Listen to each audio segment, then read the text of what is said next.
खरीदने से पहले ये 5 हिडन कॉस्ट जो कोई भी नहीं बताता है। यदि आप कोई घर खरीद रहे हो, कोई फ्लैट खरीद रहे हो, कोई डुप्लेक्स खरीद रहे हो, तो इस वीडियो को आप एंड तक जरूर देख लेना, क्योंकि जो हिडन कॉस्ट होने वाली है ओवरऑल ऊपर ऊपर का तो आपको पता होता है, लेकिन अंदर की चीज़ें आपको पता नहीं होती। तो इस वीडियो में आपको सारी चीज़ें पता होने वाली है। और लास्ट के जो 2 पॉइंट होने वाले हैं वो तो आपके लिए जानना बहुत ज़्यादा ज़रूरी है, क्योंकि वो तो जनरल लोग सोचते भी नहीं कि इस तरह के भी कोई कॉस्ट लगते हैं। तो सबसे पहला कॉस्ट होता है दोस्तों, वो है रजिस्ट्रेशन एंड स्टाम्प ड्यूटी के अलावा जो कुछ एक्स्ट्रा कॉस्ट लगते हैं।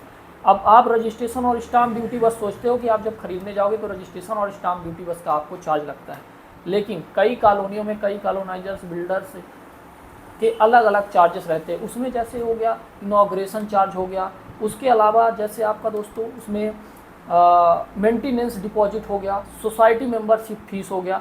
ये सारे एक्स्ट्रा कॉस्ट आपके रजिस्ट्रेशन और स्टाम्प ड्यूटी के अलावा पहले ही इंक्लूडेड होते हैं, जो कि आपके ओवरऑल कॉस्ट को जितना आपने सोच के रखा है उसको थोड़ा सा ज़्यादा बढ़ा देते हैं। उसके बाद दोस्तों डिलेड पजेशन का जो कॉस्ट होता है वो भी आपको ही झेलना पड़ता है।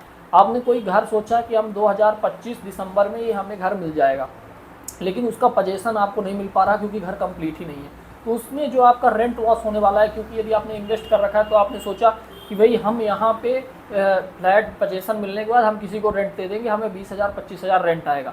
तो यदि वो लेट होता है प्रोजेक्ट तो आपका रेंट लॉस होगा। और साथ में यदि आप कहीं रेंट से रह रहे हैं, आप ये सोच रहे हैं कि ये जल्दी हमारा दिसंबर में मिल जाएगा, हम यहाँ शिफ्ट कर जाएंगे, तो हमारा यहाँ से 20,000 25,000 जो हम रेंट देते हैं वो हमारा बचेगा।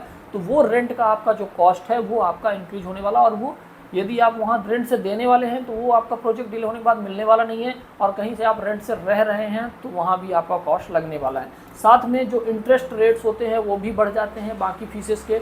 और उसके साथ यदि आप एक होटल पे रह के आते जाते हैं और इस तरह से आप काम कर रहे हैं तो आपके होटल स्टे भी कॉस्ट बढ़ जाते हैं।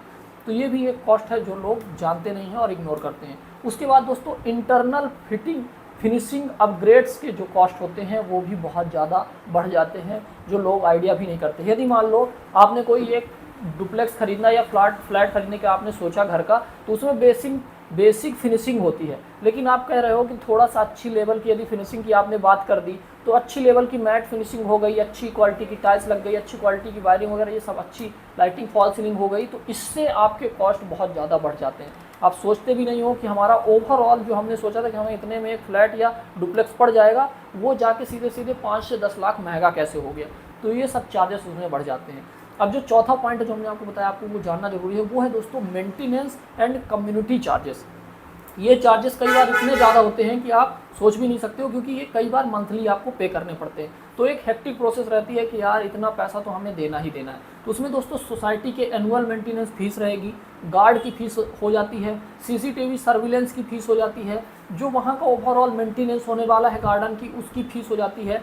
और साथ में कॉमन एरिया जो है, कॉमन एरिया जैसे आपका जो मेंबरशिप वगैरह वहाँ पे प्रोवाइड कराते हैं, जिम हो गया, क्लब हो गया, यहाँ की फीस एनुअल मंथली बहुत ज़्यादा हो जाती है। और उसके बाद लाइटिंग की जो कॉमन एरिया की लाइटिंग फीस है वो भी आपको ही भरनी पड़ती है। तो ये सारी चीज़ें पहले नहीं बताई जाती, ओवरऑल सिर्फ रजिस्ट्रेशन कराइए, स्टाम्प ड्यूटी दीजिए और घर आपका हो गया।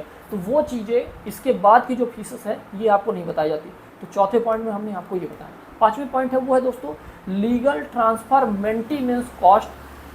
ये जो आफ्टर पजेशन के बाद यदि कोई ऑनरशिप चेंज हो रहा है, उसमें साथ में यदि मेंटेनेंस और सोसाइटी ट्रांसफ़र हो रहा है, तो इन सारी चीज़ों की एक्स्ट्रा कॉस्ट लगती है। उसका डिटेल यदि आप चाहेंगे तो उसमें हम डिटेल भी वीडियो बना देंगे, लेकिन इस तरह की कई सारी कॉस्ट इंक्लूडेड होती हैं जो बाद में आपको पता चलता है कि यार ऑनरशिप चेंज हो गया, सोसाइटी ट्रांसफ़र हो गई, तो ये सारी चीज़ों की और एक्स्ट्रा कॉस्ट लग गई।